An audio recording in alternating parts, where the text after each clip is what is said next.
Anyway, that's enough making fun of America and the West. It's time now to mock Islam and to ridicule individual Muslims. People are very keen on that now. In comedy, there was a big piece in the Daily Mail in December by Jan Moyer saying there's not enough anti-Islamic stand-up in Britain at the moment. Of course, they're very keen on balance at the Daily Mail. It's been a watchword of the paper going way back to the 1930s. I know, it's a good joke, no one gets it. But it's an occupational hazard of stand-up now. If you do a joke about anything, and you don't immediately follow it up with a joke about Islam, people go, oh, what's wrong with you? These are the kind of emails you get, this sort of thing. Dear BBC, I enjoyed Stewart Lee's making fun of Chris Moyles on TV last night, and I look forward to him mocking the Prophet Muhammad in the same way next week. Yours, Norris McWhirter. Nuremberg. Another one here. Dear BBC, I enjoyed watching Stewart Lee making jokes about crisps last night. But I doubt we will be seeing him having a go at any Muslim snacks in the near future. On the politically correct BBC, it appears there's one law for crisps. And quite another for those mini poppadom things that they sell in Marks and Spencer's. Yours, Norris McWhirter. Argentina, yeah. Well, it's a later postmark. So, I know, I don't get it. It's time... So, time to ridicule a Muslim now, in accordance with the Daily Mail's demands. And the Muslim we're going to be ridiculing tonight is called Mohammed Al-Kabaizi. He's from Dubai, and he's one of the top Muslim guys out there. And, yeah, people down there laughing at that. As well they should, because, of course, in Islam, there is no pyramid power structure. It's a succession of imams all with equal power. So the idea of a top Muslim is... Anyway, this is what he said, Mohammed Al-Kabaizi, about bin Laden being buried at sea. He said, they can say they buried him at sea, but they cannot say they did it according to Islam. Sea burials are permissible for Muslims in extraordinary circumstances only, and this is not one of them.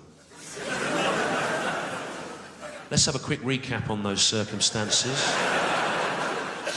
Osama bin Laden was shot in the face at point-blank range in front of his family after a possibly illegal American incursion into Pakistani airspace following a 10-year campaign to bring him to justice for flying two hijacked, fully laden passenger aircraft into the World Trade Center, killing literally thousands and thousands of people. What has made this Mohammed Al-Kabaizi so jaded that this does not fit his definition of extraordinary circumstances? What a jaded man, Sheffield. Not the sort of man you'd want to have to organise a surprise birthday party for. So that's a Muslim ridiculed. Time now for some anti-Islamic stand-up. Jan Moyer in the Daily Mail says there's not enough stand-up about Islam.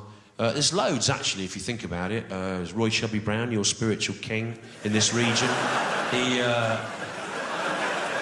goes round and round doing loads, and Tim Minchin's done stuff about Islam to stadiums full of people. And of course, there's dozens of British comics of an Islamic background talking about it all the time, night after night. So the thing really, there's so much stand-up about Islam.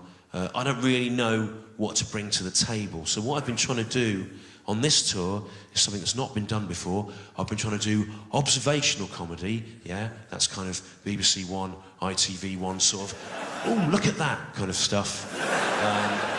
I've been trying to do observational comedy of a specifically anti-Islamic bent, yeah?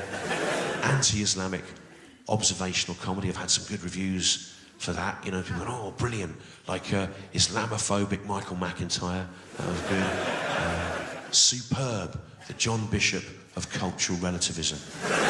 So, here we are now, Sheffield, with some anti-Islamic observational comedy, anti-Islamic observational Comedy. Observational comedy.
Have you seen these Muslims they have now?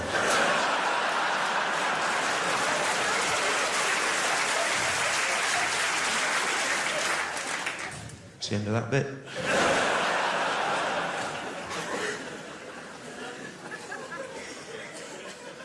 People up there going, oh, now it's picking up.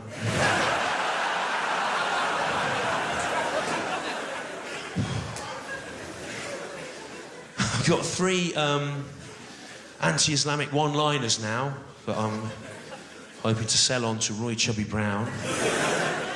Here they are. Hey, you know we're 1 in 2 kids born in Britain today. It's called Mohammed, and that's just the girls. I've not got the exact figures.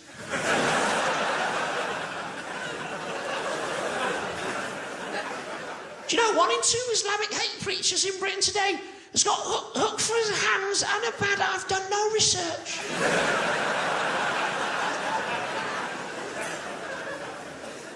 You know, 1 in 2 people claiming to be a spokesperson for the entire British Muslim community is in fact the unelected leader of a non-democratic special interest fringe group given ideas above its station by a misguided new Labour community bridge building initiative. Some laughs, a lot of people going, what was that? What was that supposed to be? Tell you what that was, my coming era friends. That was the best joke about Islam in Britain anyone's ever done. That's what that was. It was even-handed, it was informed. It's what you say you want, isn't it? You go, do stuff about Islam. I just did. Not like that, Stu. Not where you have to know anything. When we said do stuff about Islam, we meant make fun of their hats.